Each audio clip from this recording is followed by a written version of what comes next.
نائب وزیر اعظم اسحاق ڈار نے اقوام متحدہ کی سلامتی کونسل کے اجلاس میں فلسطینی عوام پر مظالم کی شدید مذمت کی ہے۔ ان کا کہنا تھا کہ اسرائیل کا اسپتالوں، اسکولوں اور اقوام متحدہ کی تنصیبات کو نشانہ بنانا ایک سوچا سمجھا منصوبہ ہے جس کا مقصد فلسطینیوں کو اجتماعی سزا دینا ہے۔ انہوں نے خبردار کیا کہ اگر فلسطین کا مسئلہ حل نہ ہوا تو اقوام متحدہ کی ساکھ بری طرح متاثر ہو سکتی ہے۔ عالمی برادری سے فوری جنگ بندی اور انسانی امداد کی بلا رکاوٹ فراہمی کا بھی مطالبہ کیا۔ اسحاق ڈار نے فلسطینی عوام کو انصاف، وقار اور ایک خود مختار ریاست دینے پر زور دیا اور کہا کہ پاکستان اس مقصد کے لیے اپنی سفارتی کوششیں جاری رکھے گا۔ گورنر سندھ کامران خان ٹیسوری نے 1 سے 14 اگست تک مارکہ حق جشن آزادی تقریبات کی باقاعدہ منظوری دے دی ہے۔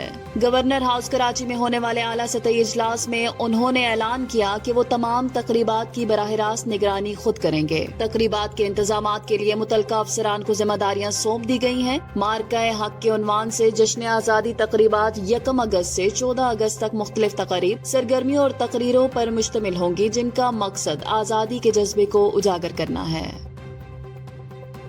ایشین کرکٹ کونسل ACC کا سالانہ اجلاس آج چیئرمین محسن نقوی کی زیر صدارت ڈھاکہ میں منعقد ہو رہا ہے۔ ذرائع کے مطابق اجلاس کا کورم مکمل کر لیا گیا ہے اور 25 میں سے 24 اراکین کی شرکت متوقع ہے جو محسن نقوی کی سفارتی کوششوں کا نتیجہ ہے۔ بھارتی میڈیا کے مطابق BCCI کے نائب صدر راجیو شکلا بھی آن لائن اجلاس میں شریک ہوں گے۔ اجلاس میں ایشیا کپ 2025 کے مستقبل پر بھی بات چیت کی جائے گی۔ اطلاعات کے مطابق بھارت نے اجلاس کو سبوتاژ کرنے کی کوشش کی لیکن ناکام رہا اور آخرکار اسے اجلاس میں شرکت کرنا پڑ رہی ہے۔ وزیر اعظم محمد شہباز شریف نے ملک بھر میں بارشوں اور سیلاب سے متاثرہ علاقوں میں ریسکیو آپریشنز تیز کرنے کی ہدایت دے دی ہے۔ لینڈ سلائیڈنگ کے باعث بند ہونے والی شاہراہ قراقرم اور ناران، بابوسر، چلاس کی فوری بحالی کا کام تیز کیا جائے گا۔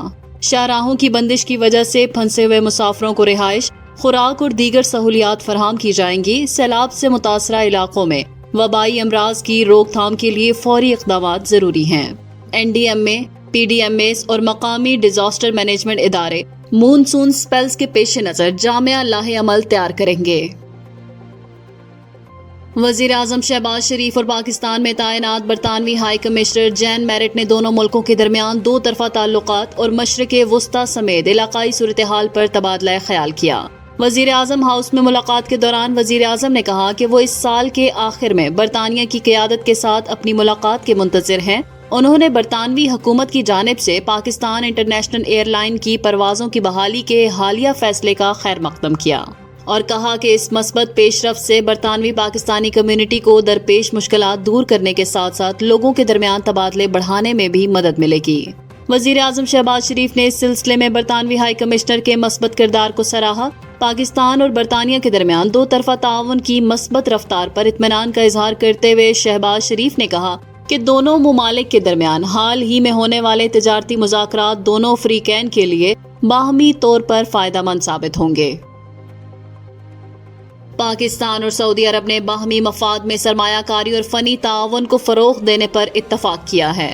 یہ اتفاق رائے اقوام متحدہ کی سلامتی کونسل کی پاکستان کی صدارت کے دوران نائب وزیر اعظم اسحاق ڈار اور سعودی وزیر معیشت فیصل فاضل آل ابراہیم کے درمیان اعلیٰ سطحی ملاقات میں ہوا۔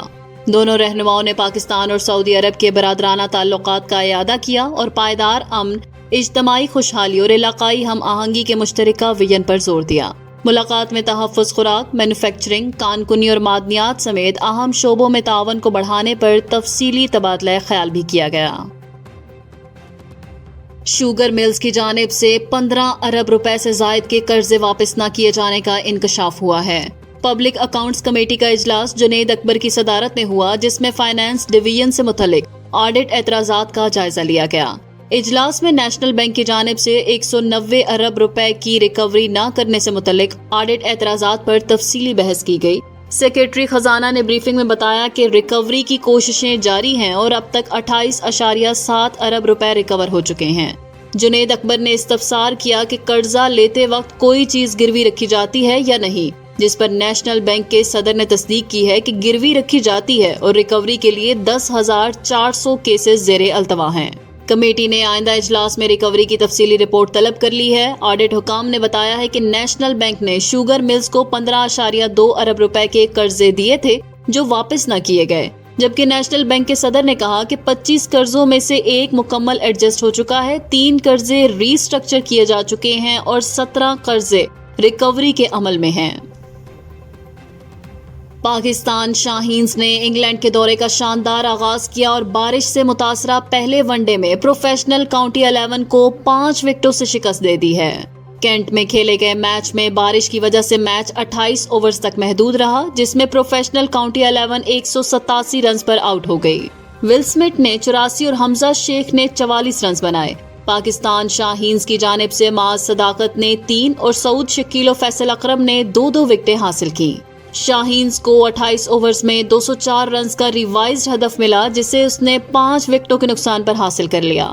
کپتان سعود شکیل نے 72 اور حیدر علی نے 71 رنز کی اہم اننگز کھیلی، جبکہ شاہد عزیز 21 رنز بنا کر ناٹ آؤٹ رہے۔ پاکستان شاہینز کا اگلا میچ 25 جولائی کو کینٹ میں پروفیشنل کاؤنٹی کلب کے خلاف ہوگا۔